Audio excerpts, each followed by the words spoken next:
Okay, so we're going to deal today with active verbs, that is, and passive verbs.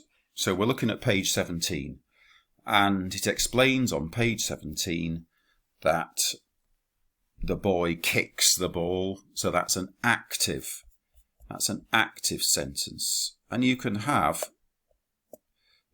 all sorts of tenses of active sentences. So you could say, my cursor wobbles everywhere, so I can't help that.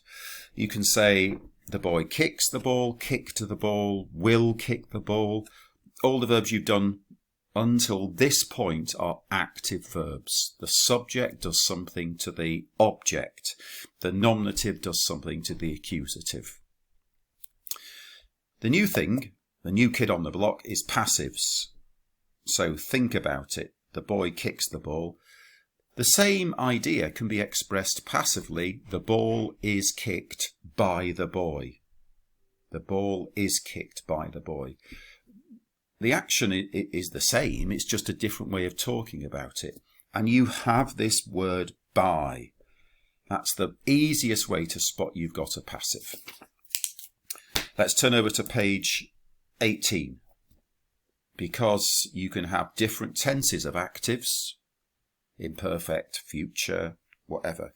You can have different tenses of passives. The first one you meet is the present passive. And that means I am carried. By the way, there are other conjugations. Don't worry about them. But you do need to know I am carried. You are carried. He is carried. We are carried. You, plural, are carried. And finally, they are carried. Oh, I've gone off caps lock. Disaster. Port. Okay. And you can see, can't you? You can see that O-S-T, mus, tis. You can't see anything there. There's no connection. N-T. You can see the endings for the active verbs still there. But essentially what's happening generally is that UR is being added. So portor, portaris, portator, armor, armony, antor. You really need to know those endings off by heart. So that when you come to the other tenses, you'll realise, hey, they're just like the present, really. They're just modified predictably. And, the imperfect has got BA in. The future's got B in. So it is easy if you just know or, aris, artor, armor, armony, antor. Okay, next we go on to page 19. Page 19. Okay, and it says rather grandly, agent and instrument. What is that all about? It's rubbish. It just means by. And in Latin, the word by is either are or ab. It doesn't matter which you see, it always means by. It never means to. I'm going to write that in angry capitals. Never means to.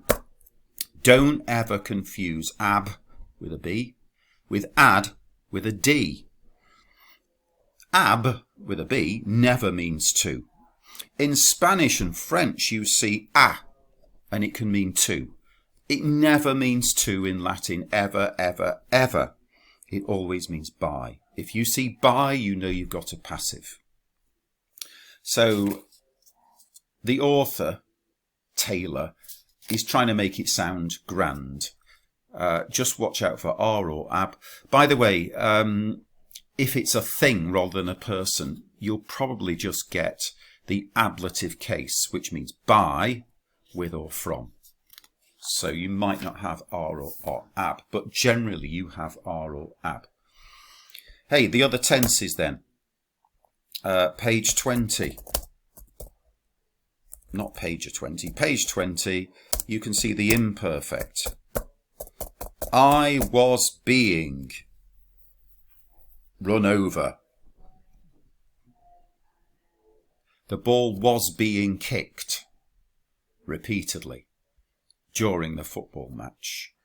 So you can see there it is portar bar, and you should write this out, and it means I was being carried.